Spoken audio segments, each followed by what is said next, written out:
Bengals are 0-2. Panic or patience? I mean, I think you could still have patience, even though they still have the issues with their ability to stop the run in their 0-2. Their division is being led right now by the Steelers. Their major competition, the Ravens, also 0-2, and no one believes in the Browns. So go ahead and be patient, Bengals. You have a long season and a pretty easy schedule. Well, let's talk about those Ravens, Graziano. Baltimore 0-2. Panic or patience?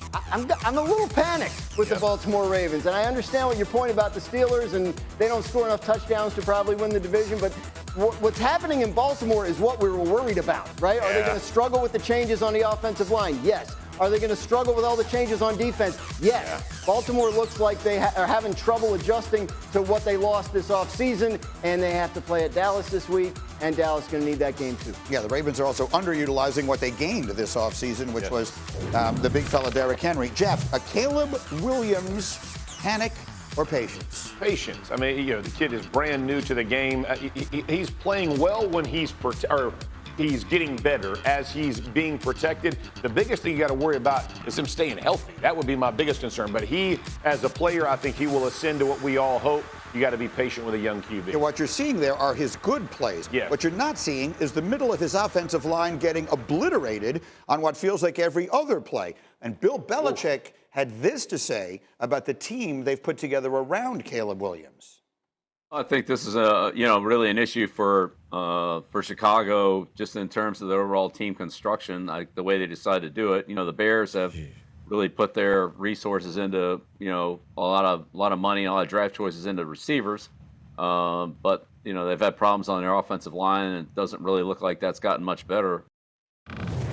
So that's he says it in that sort of monotone voice, but that's a pretty significant statement that he's making. They've gone out and gotten a lot of, fancy toys, but they may not have the center of that offensive line. No one knows that better than you do. If you watch them play, the middle of that offensive line is getting blown up. Atrocious. I mean, tackles aren't playing much better, but when people blitz him, it's done. Like, you have no shot. People are getting rolled up. When I tell you rolled up, meaning getting run over in the interior portion of the line, you can't just turn and open a gate to the inside portion of your quarterback. I don't care what quarterback you are. You want to make Tom Brady a near mortal or Peyton Manning, rush him up the middle, and that's what's happening. 9 sacks on 25 dropbacks. We are in significant trouble, and Belichick is completely right. At some point, you got to block from the inside out, build a team from the inside out. They need some help internally. Yeah, and the receivers aren't even playing. So, he's not being supported with weapons to alleviate some of this pressure or protection. So, yeah, it's fundamental in football. There's a couple things that you have to do. You need to block, and you need to tackle. Those are A1. If you can't tackle, then there's no defensive scheme that's going to help you. If you can't block, there's no offensive scheme that's going to help you. Bill makes a good point, and he walks the walk. He did not like to spend resources on receivers. Yes. That's for sure. It may have done him in there at the end. But, look, I think it gets better for the Bears and Caleb Williams. I think, there was concern coming into the year. After I went to their training camp, I felt like they might be short on the offensive line and defensive line as well. But the offensive line is showing up. That problem is showing up. I think it gets better as Caleb gets more comfortable. I don't feel like it's super panic time for Caleb. I think, they probably do need to address it, but I think there are ways they can address it. Yeah, the issue is when teams see how weak you are internally, is they start scheming you. And for a young quarterback to understand where the pressure now is going to come from becomes more and more. You want to make it as simple as possible. And now they're running games, stunts. They're bringing what they call green dogs, like late linebacker rushes to add on. All of those things for a young quarterback become a real problem. That's what at some point you got to find some rhythm. He'll learn it. Is exactly. Yeah. That's a hard lesson to learn when you're a brand new QB. Yeah, I think you're right that he gets better when he calms down. Yeah. You try calming down when these fools are running at your face and the fools in front of you can't stop them. Look, I hear you. The entire situation there is made totally different because they blocked a punt and Will Levis made what may have literally been the dumbest play in the history of football. Otherwise, they're 0-2 today.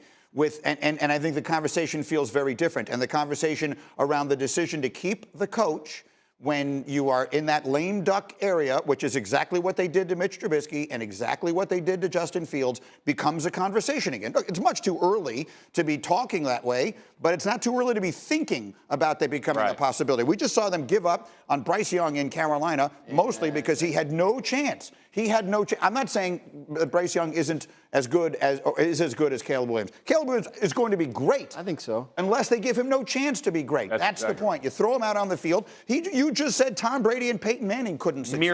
When you get hit the way he is being hit or pressured the way you're getting pressured, and now add the athleticism where you go to try to make plays, that's the other part. At least with Brady and Manning, they just laid down. They weren't going to try to go make. They're going to fall or dump the ball. They're not going to take the shots. Yeah. Houston got after him. There were a couple plays I was worried he wasn't going to get up. I mean, he had guys draped on his legs, taking shots on his back. At least with those two guys, they understood to get rid of the ball and live to play another play. He's trying to make things happen, whereas the staff, I'd say, hey, man, no more of that. If it ain't there, throw the ball down. We know you're athletic enough when it really can happen to make plays. Can they adjust it with scheme? I mean, they have pass-catching running backs. Like, is that no? Figure something out. Just an incredible, improbable, unimaginable finish in Philadelphia last night, although history suggests it should have been predictable. This was the Eagles' fourth loss going back to last year when they had the lead in the final 2 minutes of regulation. No team has more. Their defense going back to last year has allowed 140 points in the final 2 minutes of each half. That is not only the most in the NFL, but let me give it some context. The Chiefs, who have given up the fewest, have allowed 28 such points. The Eagles have allowed 140. But everything at the end of the day comes down to that play. And just, I said to you guys, for those of you who played it, we've been debating all morning long, good call, bad call, right decision. The one thing that no one can dispute is that Saquon needs to catch that ball, and he took it on himself. Yeah. That's got to be a very lonely feeling when he's just standing there. You see him sort of clap his hands together like, what did I just do? I can't imagine what that must feel like. It feels terrible. However, I think he believes they're still going to win the game. Yeah. Because there were a bunch of other improbable things that need to take place, including him drop the ball. But when the final play happens and the game is actually over, it's got to be devastating. And look, the acquisition of Saquon Barkley, and you were talking about it in our meeting this morning, Dan Gaziano, and not to pile on him. He has a terrible moment last night, and he owned it. But maybe there are some more things to be said about that. I mean, look, excellent player, but I mean, like, we sometimes talk about Saquon Barkley as if he's this sort of transcendent guy. Like, he's in year 7. Like, he kind of is what I think. There's very few gulfs bigger than, like, caliber of player and the way we talk about him. Like, it's a running back. Like, you don't have to go pay $12, $13 million a year for a running back. Like, the idea that he was going to transform them into a Super Bowl team, like, he's a really, really, really good player. But right now, what he's done in Philadelphia so far is he's had a monster game week 1. He cost them a game in week 2. Certainly not what they were expecting he's got to make the play. He has to make the play. There's a lot of pressure on him in Philadelphia. And there's no doubt there's a lot of pressure on him. It's devastating for a player and of his caliber when you're brought in to be the guy. You get the call. Listen, there's not a better feeling in football than when they dial your number up. When you know everything's falling on me as a player, especially if that's what you want. And to not meet the moment is devastating for him, and you feel bad for it. You know what else was a lonely feeling? Was picking the Falcons to win this game on Friday's show. Yeah. I got laughed at by a lot of people. I just thought it was Congratulations.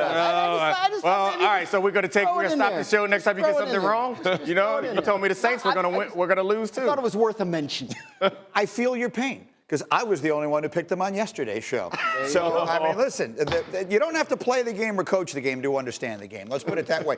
Just ask the Carolina Panthers. They have no one who understands the game. They have officially benched quarterback Bryce Young yesterday in favor of Andy Dalton. That comes 24 hours after the new coach said that Bryce Young would remain the starter.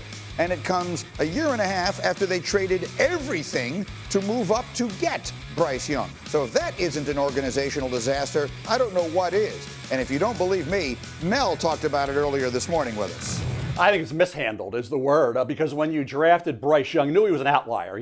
Russell Wilson was bigger, right, taller, but only 5'10 3/4. That opened it up for the 5'10 quarterback. Everybody said he's got this great infrastructure in Carolina around him, right, with the head coach, the coordinator, the quarterback coach. C.J. Stroud's doing so great in Houston. These coaches aren't getting it done, so we bring in an offensive coach who was with Baker and others, right, bring in a new pass game coordinator, new quarterback coach for Bryce Young. Then we don't play him in the preseason. preseason. We play him one series in the final preseason game against the nobodies on defense for the Buffalo Bills. Does that make sense to you when in 2 games in we're saying he can't play? Yes, his confidence was shattered, right? Yes, he does need to sit behind Andy Dalton for a little bit. But to blame this on Bryce Young is ridiculous. The blame here goes to the organization, the owner, for mishandling this young quarterback. Couldn't be more right. And the bottom line of it is, when you are the person at the apex of an organization, the worst thing you can do is keep changing your mind. That's right. You have to make a decision, you have to believe in it, and then you have to stay with it. So when you hire Frank Reich and you choose, that's your decision. This is the right person to lead my organization. And you change your mind after 11 games and fire him, you trade everything in the world. Can we show, Cindy, I mean, just for anyone who doesn't know, C24. Not good. This is what the Panthers gave up so they could draft Bryce Young. Look at all of that. Look at everything on the right side of your screen. By the way, it includes a second-round pick that still hasn't happened yet. They still have the Bears have their second-round pick, which right now certainly looks like it's going to be the 33rd pick in the draft this coming year. So this is organizational ineptitude / incompetence / whatever other word you want. I mean, this is, whenever you have a highly drafted quarterback that fails, we often call the player a bust, but it's always institutional failure.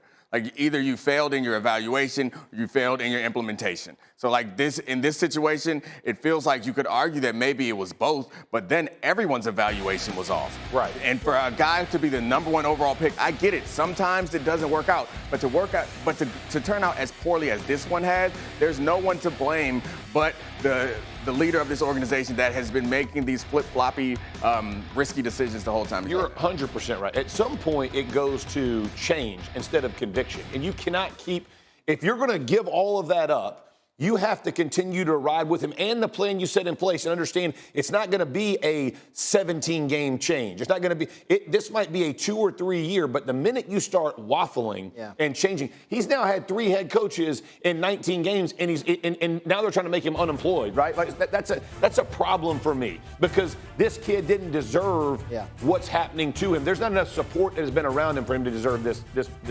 behavior. You talk about the evaluation, the pre-draft knock or question on Bryce Young had nothing to do with, like, will he play well? It was, will he hold up? Because is he too small? There were teams I was talking to that would tell you, like, on the chalkboard, on the whiteboard, like, the best I've ever seen, like, in terms of how he understands, how he processes. That's not the quarterback we've seen since he started his pro career. And I think that gets to the idea of, like, confidence either undermined or never fully built up.